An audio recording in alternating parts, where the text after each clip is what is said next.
Lindungi kepala dari cuaca yang panas. Bertemu lagi bersama kami di sini Yoi, di Sobat syuting kuy. nanti sobat kosan perkosan ngobskuy ngobrol santai. Oi. Oh santai, santai kuy. Santai. Jadi ngobrol ya. ngobrol santai. Terus hari ini kita mau bahas apa? Cerita tentang situs Kelapa Kuning. Kelapa Kuning masih di Kecamatan Lakbok tapi beda desa. Ya. Dan untuk masyarakat di sini lebih mengenalnya dengan Keramat Kuning katanya. Kenapa disebut Keramat Kuning? Walau alam. Tidak menjawab.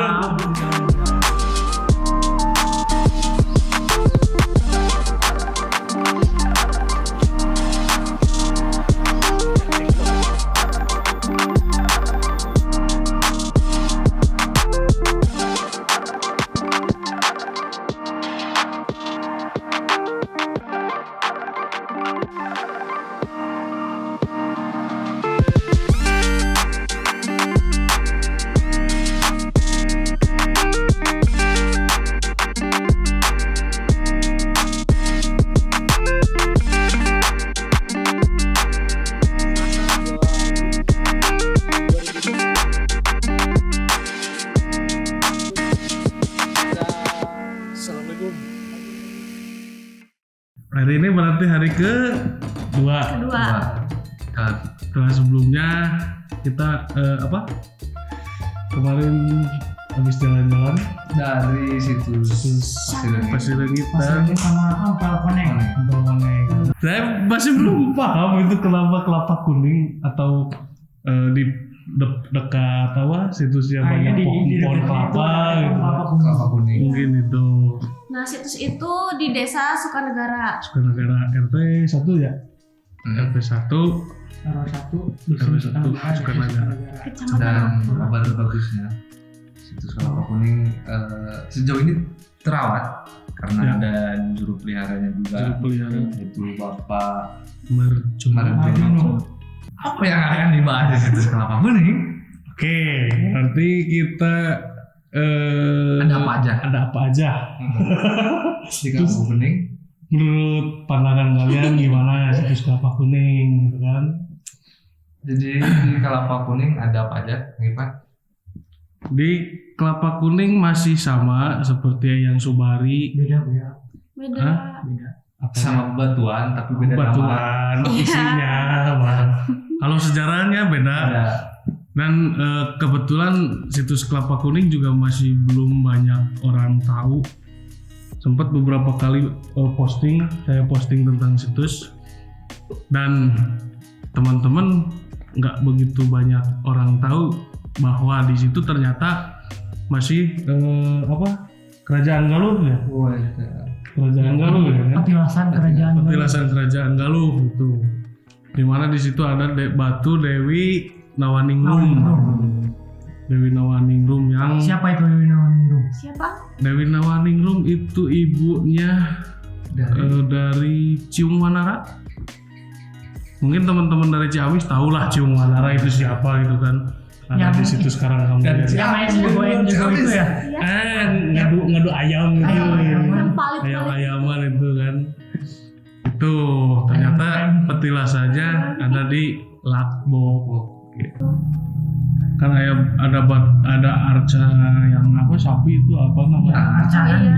Nandi, ada sapi, terus ada batu Dewi Nawaningrum, Nah, terus ada Lingga. arca Lingga, terus ada arca Lingga Yoni. Lingga Yoni. Batu yang katanya terhubung ke Iya, Mekah. ke Mekah. Oh ya, Emirat. itu yang katanya batu suci. Itu.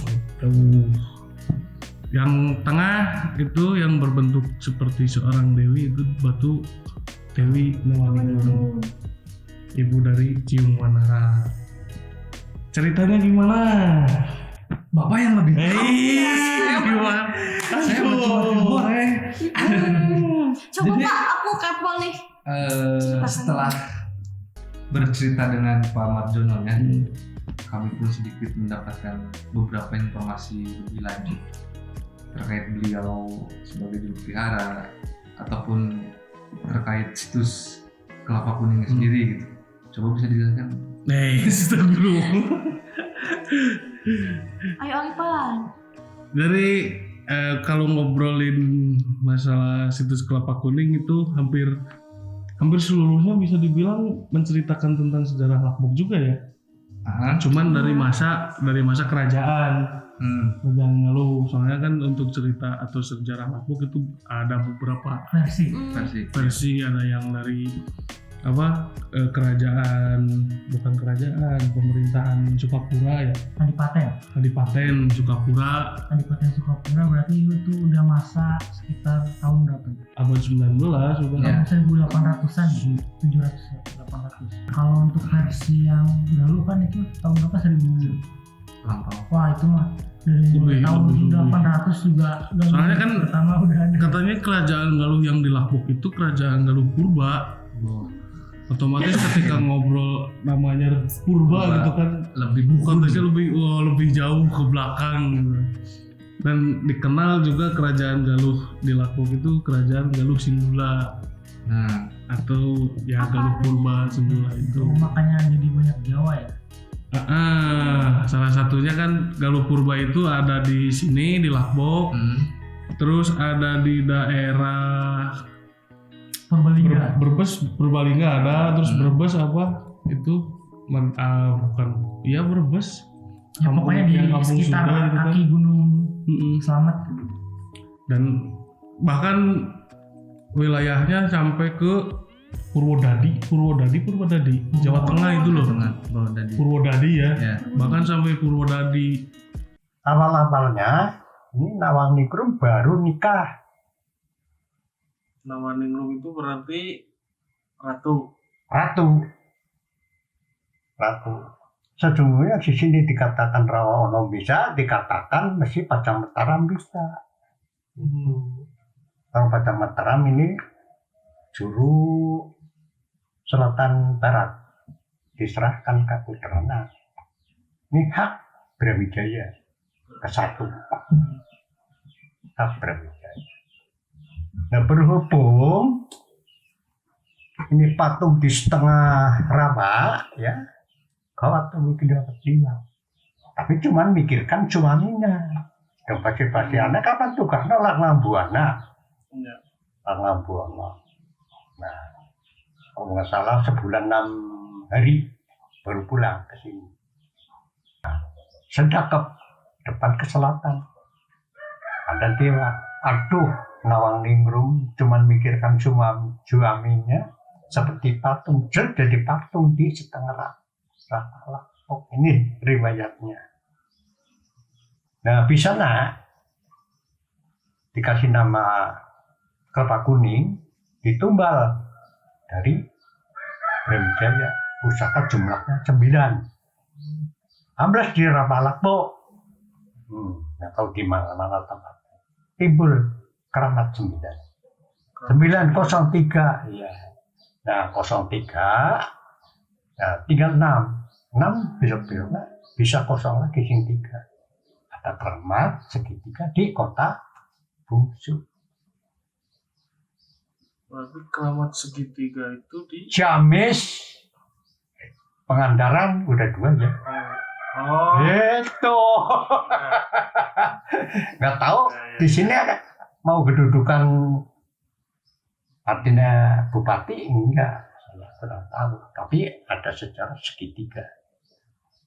Nah, berarti kan ngobrol-ngobrol sejarah udah gitu kerajaan Galuh. Pandangan kalian gimana pas datang ke situ? Perasaannya gimana, suasananya gimana menurut kalian? Pas ke situs itu aku emang baru pertama kali. Kayaknya emang di sini udah beberapa kali kalian ke sana. Alhamdulillah. 1 kali. Oh, 1 kali sama. Saya 2 kali. 2 kali sendiri. Alhamdulillah. Nah, jadi pas pertama ke sana ke situs Kelapa Kuning, terus kita kan datengin juru kuncinya. Ngantuk juru kunci.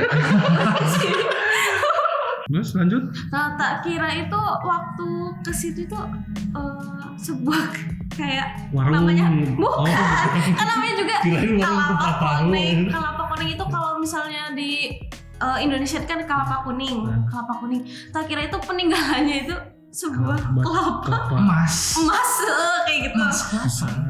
Jadi pas masuk, wah isinya kok banyak banget dan gak ada kelapa koneng yang aku pikirin di awal. Yang disayangkan sih sebenarnya lebih ke ketika orang baru datang ke situ minimnya papan informasi dalam artian seperti menjelaskan batu ini batu apa, terus ditemukannya di mana gitu, itu masih minim. Mungkin kalau misalkan itu bisa lebih dideskripsikan gitu, jadi ketika orang baru datang tidak bingung ini naon gitu. Akhirnya kan ketika tidak dijelaskan oleh juru kunci gitu, bertanya-tanya gitu, misalkan ini batu dari mana, awalnya ditemukan di mana gitu, orang baru datang pun bisa langsung mendapatkan informasi secara. Nah itu tinggal kita minta ke teman-teman para pemerhati budaya ya, pemerhati sejarah di Lampung khususnya. Ayo kita mulai jaga cagar budaya kita gitu kan.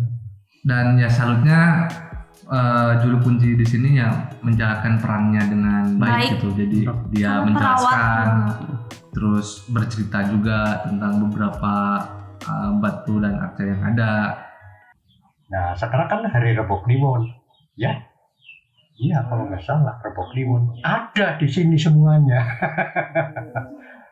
Tuh sejarahnya Senin, Selasa sampai Rebo. 3 hari 3 malam di sini kumpul. Beruntungnya kami gitu, kami disaksikan oleh Dewi Nawangirung gitu. Ya kebetulan pas kita kesana itu lagi ada berkumpul ya di hari itu. Setiap hari baik. Saya ya cerita ya. Kebetulan untuk saya sendiri saya udah pernah 2 kali ke situ. Kemarin sama sebelumnya pernah. Yang sebelumnya yang awal itu kita datang ke situ pas malam-malam. Aku ajak-ajak. Nah itu ada cerita yang cukup lumayan lah di situ. Kebetulan kita masuk ke sana sama ada bisa dibilang orang bisa lah gitu kan, orang ngerti atau orang bisa apa? ke dunia dunia permistisan gitu kan. Kita masuk waktu itu malam minggu kayaknya, malam minggu. Menarik. Kita masuk ke situ silaturahmi tawasulan. Posisi di situ kan di dalam ruangan dan benar-benar total semuanya gelap, nggak ada lampu, nggak ada cahaya setitik pun. Lilin. Nggak ada lilin, pokoknya nggak ada sumber penerangan lah. Enggak. Soalnya kalau pas pertama masuk mah pakai, cuman pas kegiatan tawasul. Karena ada si Kang Gian gitu kan, Kang Gian izin di situ tawasul, semuanya total gelap. Saya di situ ya sambil tetap dalam hati berdoa gitu. Posisi saya kan agak nyender ke tembok, agak nyender ke dinding gitu kan. Dinding itu rasanya gitu kan, rasanya kayak bergelombang, dinding bergelombang, terus si lantai yang diinjak juga rasanya bergelombang. Sampai temen karena posisi gelap gitu kan jadi gak jelas, cuman bayangan saya temen di depan teh kayak yang dorong yang terpental gitu, nggak tahu dia apa. Lumayan pokoknya di situ. Dan kemarin yang kedua kalinya sempat ditanyain ke Pak Marjono kan, katanya itu sumber energinya dari batu yang suci itu. Batu yang dari Mekah itu katanya. Jadi dia karena ada gesekan energi, dia hasilnya membuat sebuah gelombang energi lah gitu kan. Jadi ke lantai dinding semuanya goyang, bergelombang kayak ombak gitulah. Itu kerasa banget, itu luar biasa lah. Cuman sayangnya waktu itu pas kesana ada beberapa oknum masyarakat yang menyalahgunakan tempat. Gimana tuh? Jadi banyak orang yang datang ke situ tuh untuk tunggak asihan. Asihan tuh apa? Jadi asihan itu lebih kayak ilmu untuk orang agar memandang kamu, menghargai kamu, atau Terus tertarik kepada kamu. enteng Kamu jodoh punya, kayak gitu. kamu punya wibawa lebih lah ketika membawa kasihan. Itu jadi pesannya untuk teman-teman ketika datang ke tempat-tempat itu ya kita niatnya tetap silaturahmi lah. Iya. Jangan sampai kita juga punya Tuhan. Kenapa Iya. kita mintanya ke yang itu gitu. Betul. Ini kan cuma perantara. Tuhan nggak perlu perantara kok ya. Ya. Iya. Bener nggak? Benar. Perantaranya adalah doa. Nah itu. Doa Jadi adalah perantara kita untuk bercurhat, bercerita. ketika kita mencintai budaya kita, situs-situs kita ya kita rawat sebatas Iya. dirawat. Ketika kita mau tawasulan doakan lah. Ya, Minimal karena doakan, apapun, jangan minta doa ke Iya. eyang mbah gitu kan. justru Kita mendoakan kedatangan. mereka. Nah, Iya. Justru kita yang mendoakan mereka gitu. kita sudah berbicara tentang pengalaman kita mendatangi situs Kelapa Koneng di Desa Sukanagara, Kecamatan Nakbok. Pantau channel kita ya. Channel Jangan kita. lupa subscribe, Jangan lupa, like, share, komen jangan dan lupa notifikasinya, lonceng. Lonceng. loncengnya di jangan lupa tetap ingatkan kita. Ya, Terus ketika punya informasi lebih tadi bisa ikut komen Berbagi. juga gitu kan, Share. kita share juga di Kolom komentar. sampai berjumpa Kembali. kembali. Dadah. Ya. Besok. Assalamualaikum.